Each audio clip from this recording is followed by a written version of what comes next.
Morning, welcome back to the channel. It is Monday. It is the first Monday that I've been able to actually film since I've been back from my holidays slash sick leave. Welcome back. Hope you've all had a good weekend. So today I've got a DX225 and a 160 high tractor service. They're both on the same site up in the woods, and then on the way back down there's a DX19. It's the same DX19 that I serviced a week or so ago. He did mention to me at the time that there was this noise coming from the machine, but of course when I was there it wasn't making the noise. It looked like it had plenty of grease about the machine, and he did send me a video of it doing it, and yeah, a bit of a mystery. So hopefully we'll try and catch that this afternoon. The weather today is pretty miserable. It's going to be a wet day today, and that's just how it is.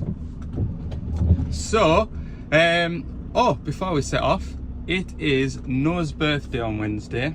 So Luke got in touch with me on Instagram over the weekend, and yeah, I'd like to wish Noah a happy birthday for Wednesday. Hope you have a good day, mate, and hope you enjoy the rest of this video too, because I know you watch it with your dad, which is nice to hear. Right, we'll get on with the day. I'm pleased I've remembered that, although he did just send me a message to remind me, like I asked him to. So well done, Luke. Right, catch you up the road.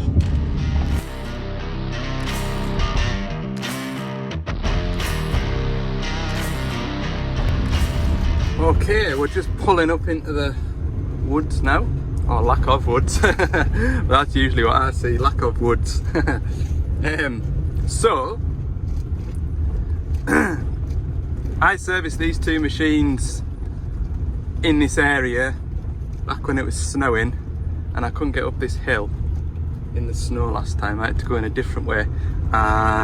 So that would have been, I'm gonna say, last February, January this year, I think it was. It was very nice up here in the snow. Today it's just bleak. Oh Lord. Yeah, it's normally a really nice view. Lots to see, but there isn't today. Never mind. I've got the lads some treats, because I was meant to service these two about 10 days ago now, and I kept on having to put them off. I think I put them off 2 or 3 times because the phone just kept ringing, so I thought I'd try and stay in the good books. But there they are up on the hill, look. Wiper, there we go. Trying to drive off the road. They were I think they were harvesting this site the last time I was up here, so just goes to show you how stuff gets turned around. They're both marching off the hill, look. Big convoy. I need to pay attention to the road, look. Gonna end up coming off, and then we'll be in a right sticky situation. There'll be tears everywhere. Most of them will be mine. In fact, all of them will be mine, won't they, if I come off the road in here. Oh, yeah, I've been having a right good. Hey, tell you what, it's good job that was a time lapse, that last clip, because I've been having a right good sing song. Sometimes I like to listen to podcasts. Other times I'll listen to me playlist. If I'm in a really good mood, I'll sing along, and I'm in a good mood today. You have to be, don't you? If you're in a bad mood, then this weather would just top you off, wouldn't you? Anyway, we'll see where they're up to. Hopefully there's a little bit of shelter somewhere.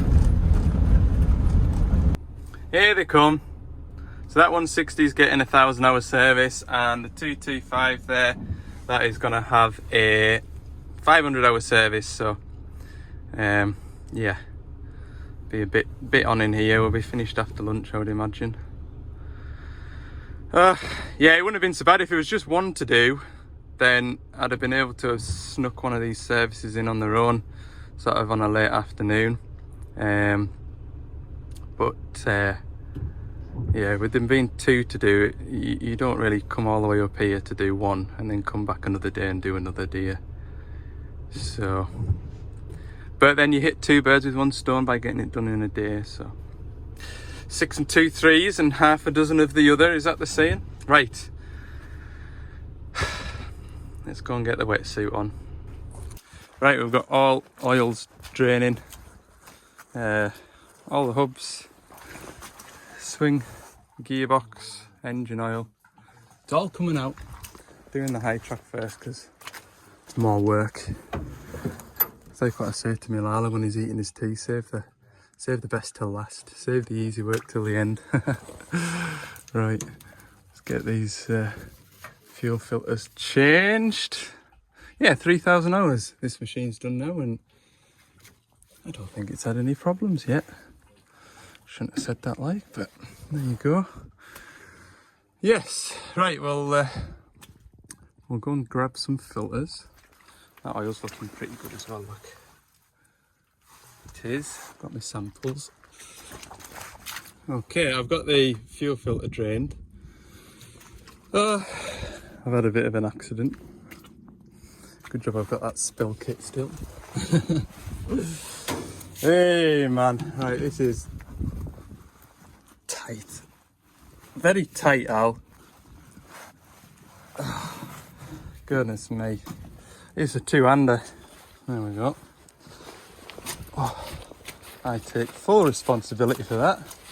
Although I can assure you, I didn't put it on that tight. I didn't. Let me open this up. I think I'm going to struggle to get all my filters in there today. Right, look, for the record, I've put I've put gear oil around this seal and around this seal here. But they just go tight. For some reason, more so on these Dash 7s. They seem to go really tight. And I don't put them on tight. I don't think they're tight when I put them on anyway. Right, I'll do that one up. We'll change that one next. There's something to look out for, which could ruin your day. See that look? The seal off the old filter stayed with the filter head. I couldn't get the thing started and screwed on. And that might be one of them where it's either bad to prime, or it'll prime up and run and then start drawing air in, and you have to come back and work out what's happened here. And I bet glancing at it you wouldn't spot the second seal. Got to always be on your guard, even doing simple servicing. I know sometimes when I'm working on a track frame or I'm cleaning off the hubs there to drain the oils out, I always tend to get a couple of comments saying, oh, should have had the driver doing that before you turned up, and to disgrace the state of that machine. But I mean, look what these guys are working in them on. It'd just be a total waste. It'll take them an hour to dig all that out and get it all cleaned up. They don't have a pressure washer on site. You can't expect them to give everything a swill off before you turn up. So like I say in the comments, you get used to it. You just clean off the area that you need to be in. I mean, all I've done with those hubs down there is kick the worst of it off with my feet and then ratch about for where the bungs are. It takes 30 seconds. It's no great hardship, and it's not something that I expect folk to do. So it's not the end of the world. Engine oil filter.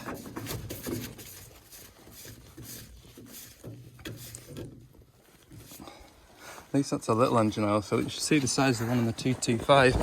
It's a monster. I definitely want space in my filter bin for that. That'll just be a mess if that one tips over in the back of the van. Yeah, I'll save some space in there for that. There we go, pilot filter. Get this off. Starting to see a bit more now. Look, the cloud's clearing, which is nice. Right, it's engine oil done. I've got the hubs to put in and the gearbox, slew gearbox oil, and what else? I'll bleed the fuel up, and then that'll be this one finished with. Getting on a treat. Hey, look, we've got some jazzy disco lights in here. Right, that should be this machine. Finished, I've just reset the service clock. It should, hopefully, start. You're gonna want to start? Right, it's running. Well, that's good. Means I've bled it up. Alright, we'll go and check my filters now.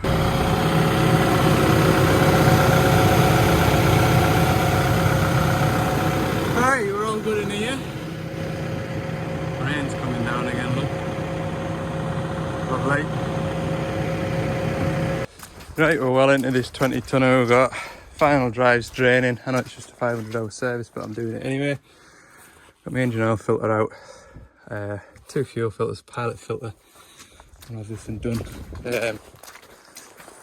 It's trying to rain, but it isn't at the moment, so I'll make the most of that.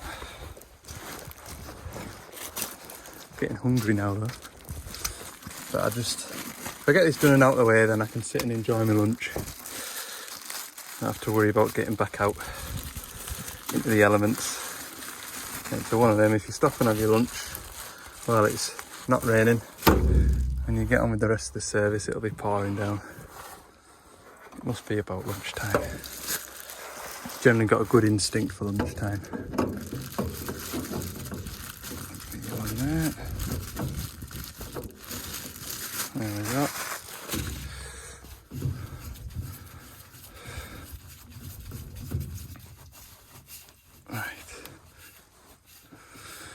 Oh, right, fuel filter next. Right, that is the stump buster serviced for another 500 hours. I'll kennel it up. See if it's gonna start. Ugh.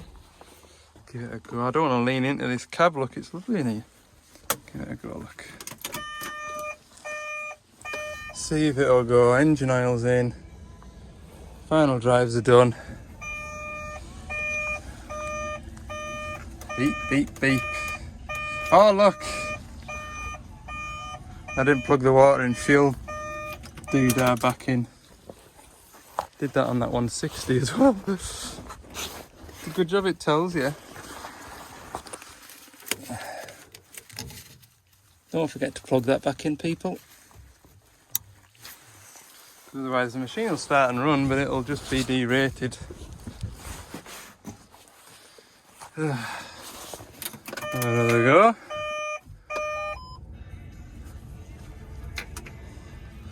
One screen. Do you think it'll start? No. I give it 10 seconds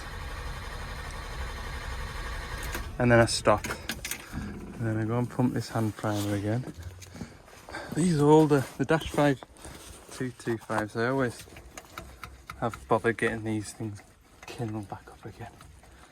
It can just be a little devils sometimes. Give it a bit of that. Right, we'll have another go. That might be enough. There we go, it fired up first time.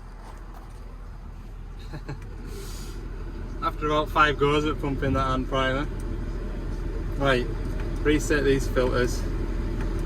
I can go and have my lunch and I am ready for it, I can tell you that much. It's about 2 o'clock now. I'll tell you in a minute once I've reset these.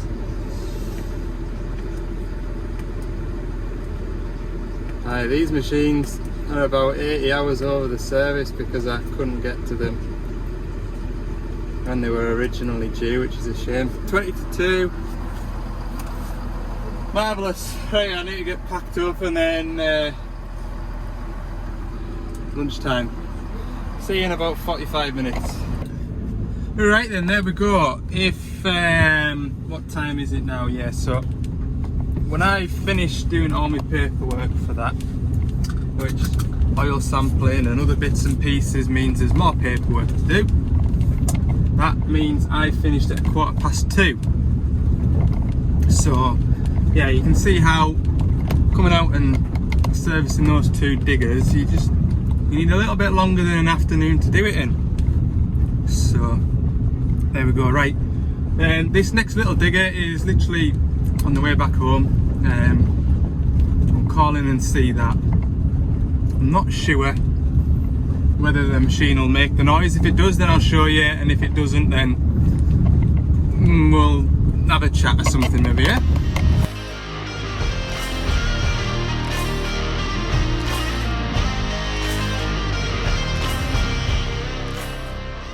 Right, I'm here at this mini digger.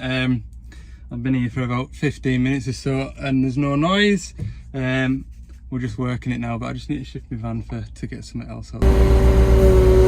Yeah, if he didn't send me a video of it, then I wouldn't have believed him. But he said it's on the boom up and down function. Now it would do it when it was cold, but it's not doing it now. We've been running for 10-15 minutes up and down and in and out, and it still won't do it, but the ram isn't particularly warm yet, so I'm gonna get some heat into the hydraulics, cycle all the hydraulics, hold it over relief for that, and let some hot oil into it, bring it back up again. I'll keep doing that until I've got some heat in the hydraulics, but it sounds like he reckoned the noise is coming from inside the ram, which could be a tight seal. But aye, the lads working with it had to put ear defenders on because it was that higher pitch that they couldn't work next to it. It's been a good half an hour now and still can't get it to make a noise. That ram now is, it must be about too hot to the touch. Well, I say it's too hot to the touch. You can't hold on to it too long. Yeah, now I need to let go of it. It's warm enough like that one as well. And I can't get it to do it. He came over and he said, what we'll do is, we'll send you out the yard and we'll say, bye Al, catch you later. And then you sneak in round the back and it'll do it when you're not here. Now it breaks down. I would just like to know what it is. It could be a tight seal inside the cylinder. But it's just not doing it.